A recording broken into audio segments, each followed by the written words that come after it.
The giant container ship that's been blocking the Suez Canal for nearly a week is finally free, but the economic fallout is far from over. There's going to be a global disruption in the supply of goods, not immediately, but a few weeks from now. Data from shipping expert Lloyd's List suggests nearly $10 billion worth of goods was disrupted each day. Experts say even before the Ever Given got stuck during a sandstorm and powerful winds last Tuesday, supply chains were stretched to the limits.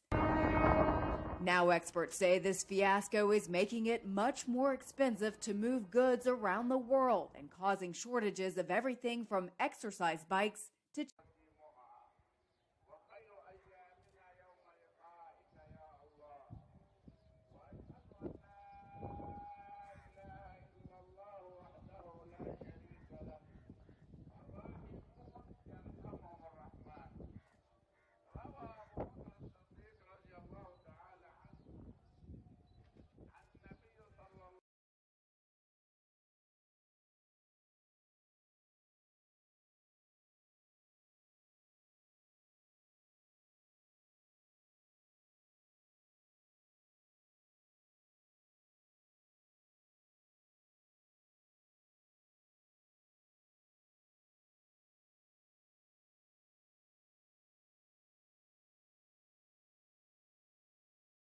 We already caught y'all. You gotta get out for me.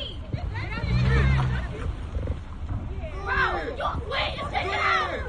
Blow that bitch up. Blow that bitch up. As supporters of Conservation International, you know all too well that this decade presents humanity with one of our greatest ever tests. If we do not act decisively in the next 10 years, we will cause irreversible damage to our planet. This damage will not be felt equally by everyone. It is the most vulnerable, those with the fewest resources, and those who have done the least to cause climate change, who will continue to be impacted the most. But rather than being despondent about these challenges, let us instead take our lead from the many millions of young people around the world who have made this cause their own and say that enough is enough. All of us, across all sectors of society and in every corner of the globe, must come together to fundamentally reset our relationship with nature and our trajectory as a species. I truly believe that humans have an extraordinary capacity to set goals and strive to achieve them.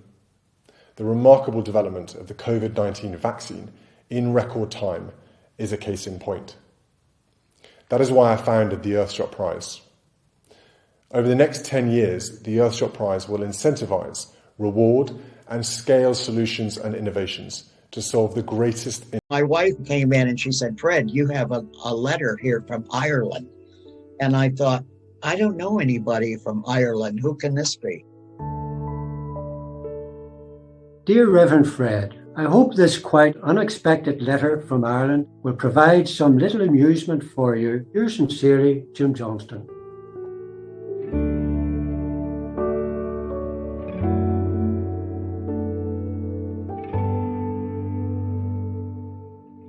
About 1950, I was about 11 or 12 years of age, through a magazine for children.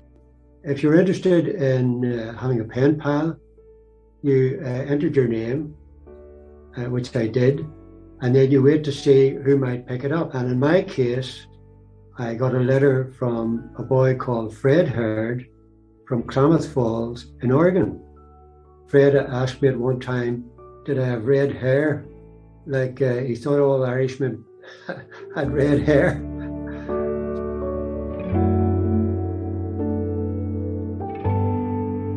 And I never forgot the name. It was a COVID restriction visit by my daughter and her son. We were in the garden, and the thought came to me that in this day and age, I don't think that I know that much about where our food waste actually goes to, how it's disposed of.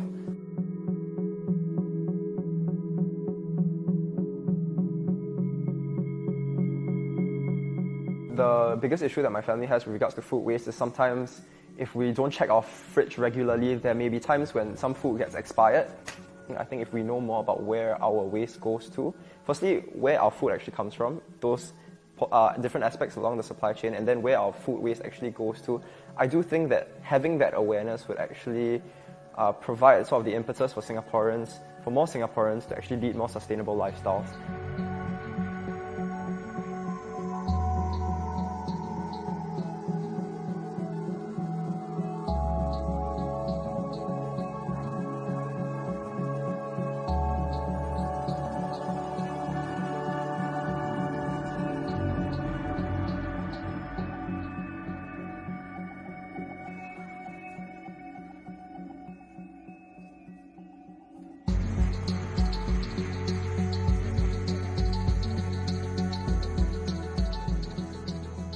We will rescue food that is unwanted or it's blemished or it's very ugly and unsaleable. We'll rescue all these foods and then we will collate them before we distribute to different points. One of the points that you see is the fridge that we have right now. So it's meant for the community, whether it's low income, middle income, anybody who is willing to partake of the food rescue, they can come and take. How can individuals or households on a consumer level actually help contribute to tackling this issue of food waste in Singapore? It's about making that life choice. You need to first convince yourself that you want to do this and what are the reasons for doing it. Is it for your health? Is it for Earth? Is it to live a better life, to live longer? You have to decide. And once you decide that, then you can